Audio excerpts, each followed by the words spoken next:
Hi guys! Welcome back to my channel. Today, meron po tayong client na 2024 Ford Ranger Wild Track. Actually po, si client, lahat ng video po natin dito sa YouTube channel, napanood na po niya. Especially po yung mga Ford Ranger Wild Track na nilalagyan po natin ng mas malalaking gulong kahit stock suspension. So, mas pinili ni client na dito magpalit po ng mags and tires. Ang gusto po kasi ni client, size 17 po yung ilalagay nating mags. Tapos maglalagay po tayo ng 285/70 R17. Dito po sa Ford Ranger na naka-stock suspension po. So, tara! Samahan niyo po ulit ako.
Ito po yung ilalagay nating mags, fuel vapor na size 17. Ang finish po niya matte black. Actually po, ang unang option po niya, Black Rhino wheels na matte black. Dahil wala po tayong stock. So, sinuggest ko po itong fuel vapor na size 17 na matte black. At nagustuhan po ni client. Ang specs po nito, 17/9, ang offset +1. Tapos ang ilalagay po nating gulong, ito pong Toyo Open Country na RT. Ang size nito, 285/70 R17. Meron na rin siyang white letter po. Ito pong Toyo tires, made in Japan. Ang price po nito, nasa 19,000 po ang isa. Tapos ang price po ng fuel vapor na size 17, 63,000 po yung apat na mags. Pero may discount pa po yan. Mag-message lang po kayo sa aming Facebook page, RNH Tire Supply. Pwede rin po sa aking Viber at sa WhatsApp. Dito po, i-mount na natin tong gulong dito po sa mags. Actually po sa gulong, ang unang option po niya yung BFG na KO3 dahil wala po tayong stock ngayon. So sinuggest ko po itong Toyo Open Country na RT kasi po itong pickup nila ginagamit din po sa construction site. So ito po, tapos na po tayo sa mounting. Ngayon, i-wheel balance na natin siya para pagdating po sa high speed, wala po siyang vibration or wiggle. So ito po, nag-0-0 na po siya. Ngayon, tatanggalin na natin yung mga stock na gulong po nito. Tapos, ilalagay na natin yung bagong mags and tires.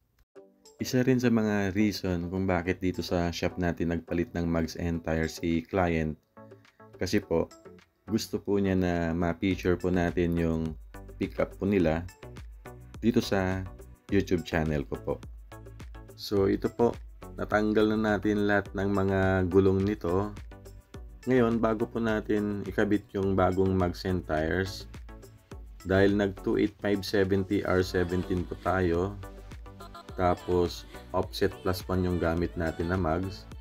Pagdating po dito sa mudguard, medyo sa side po siya ng konti po dyan. Tapos po dito naman sa bandang bumper, i-adjust po natin konti. Ito pong fender liner po niya. para pag nag full turn po, hindi po siya sasayad. So ito na po, ikakabit na po natin yung napiling mugs and tires ni client.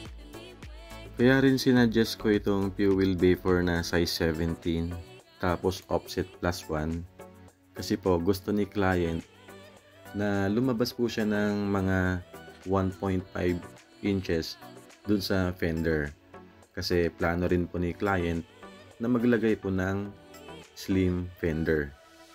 Yung ganitong specs ng mugs na 17x9 naka-offset +1 tapos yung gulong natin na 285/70R17 dito po sa Ford Ranger Wildtrak at sa mga Ford Everest na naka-stock suspension po, yung ganitong specs kasya naman po siya.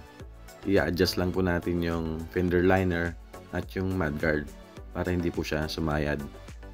Ngayon, kung ang tatanungin nyo kung uubra ba to sa mga Toyota like Hilux, mga Fortuner, hindi po siya uubra. So sa mga Toyota, kailangan pa ng 2-inch lip suspension tapos meron pa po siyang body mount shock. So tapos na po yung installation po natin ng mugs and tires. Ngayon, i-double check po natin siya kung sumasayad siya. So ito po, pag pihit ng gulong, medyo nakadikit po siya dito sa may mudguard. So kailangan natin itulak po yan para magkaroon siya ng clearance. Dito naman po sa may bandang bumper, so ayan po, nakadikit siya. Ayan. So kailangan natin i-adjust po yung fender liner niyan para hindi po siya sumayad.